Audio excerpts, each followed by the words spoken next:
First of all, can somebody tell me what the hell is going on when it comes to the WBC, the matchmaking, and the fight announcement that they just come out with between Moses Atama, who, in my opinion, I'm not mad about this at all with him, but to take on Lawrence Okolie for a heavyweight eliminator fight, and the winner will be facing Alexander Usyk for the WBC heavyweight title of the world.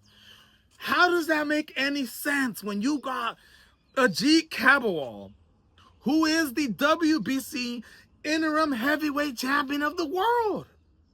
You guys, how is Lawrence Okolie, a person who's only fought in the heavyweight division 3 times against arguably people you have never heard of, a guy who has already came out and talked about sparring against Moses Atama when he was 15 or 16 years old and being shocked by how good Moses Atama is? No, it was good. It was good sparring. I was quite shocked by how good he was. I think if he was like a 25-year-old, I know spars were how they were, it would be like, oh wow, he's a good boxer. But because he was 15, 16, it's like, it's bizarre. If you watch Lawrence Okolie fight, you know for a fact that he does not deserve this shot or even a title eliminator fight in any world of the sport of boxing.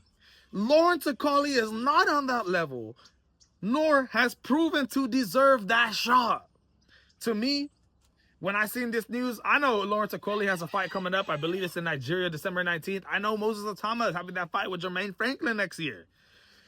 But when I see that this is what the WBC enforces, you know, a heavyweight eliminator fight, the winner's going to fight Alexander Usyk between Lawrence Okolie and Moses Atama, it just doesn't make sense to me, my friends. It would have made more sense to put Moses Atama against Ajit Cabowal or something like that, but that is not how the sport works, my friends. That fight has got me absolutely dumbfounded. I doubt we're going to see if any of them take it, if this actually happens, but at the end of the day, I don't even know why they release that these are the type of fights that they want to make the eliminators, okay? Now, as far as Terrence Bud Crawford being stripped of his WBC title because he don't want to pay the $300,000 sanctioning fees, in my opinion, that has nothing to do with me. I don't care what he does with his $300K. I don't care if he holds on to the pal. I don't care if he relinquishes it. But what I do care about is who is going to be next in line to compete for that WBC 168 super middleweight title. And with the WBC announcing that it's going to be between Edgar Shiraz and Christian Mabili, who's your WBC interim 168-pound champion, who just took on Lester Martinez in a great, great fight. I absolutely love it, my people. I'm going to tell you guys right now, this is a fantastic fight. Christian Mabili, in my opinion, is the WBC interim champion. Not an opinion is a fact, but in my opinion, deserves and is one of those fighters who I consider to be one of the best 168-pound fighters in the world. So I like that fight. Edgar Shiraz, coming off the Edgar Berlanga fight. Hasn't fought since July. It's been a little while. But the hype has been behind Edgar Shiraz, okay? If Canelo would have beat Terrence Bud Crawford, that would have been a fight that Turkey Al-Sheikh, Ring Magazine would have been trying to make. Hamza Shiraz versus Canelo Alvarez. It didn't go that way. So Edgar Shiraz now needs to look for new opponents. Well, in my opinion, with this fight being ordered between Christian Mabili, that's a great fight, man. Stylistically, it's a great matchup. Christian Mabili's a dog. And he's always proven that in all of his fights. In a fight with Lester Martinez where I thought he was going to lose, he still came in and showed relentless pressure. And against a guy like Edgar Shiraz, who's on the high level right now, just beating Edgar Berlanga, knocking him out, dropping him a bunch of times, just shocking the world. In my opinion, I'm excited for that fight, all right, you guys? A lot of breaking news going down in the sport of boxing, okay? I see Sabril Matias and Dalton Smith fight is going to be carried on.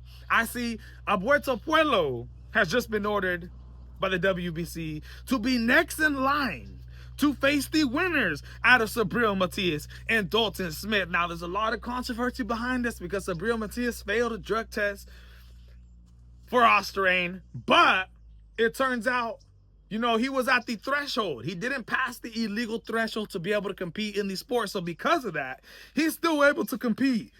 Now, he will be under probation for the next year, having to do a bunch of drug tests, but he got away with it, my friends. Whether he was cycling off or not, he had it in the system. I like the fact that Abueto Puello will be facing the winners because I thought Abueto Puello beat Subriel Matias when Subriel Matias took that title off of him. I thought he did enough, but the referees, but the judges did not agree. Now, it's absolutely breaking news what's going down in the sport of boxing right now with the WBC making all these different moves. I love Edgar Shiraz versus Edgar Berlanga. Okay, I love Abueto Puello facing the winners out of Subriel Matias and Dalton Smith. But what I do not love is Moses Atama fighting against Lawrence Okolie. It just makes zero sense. But at the end of the day, that's the sport we live in, my friends. That is the sport of boxing. My name is Alex Ramos. This is the MMA Boxing Addicts channel. Hit the subscribe button, and I'm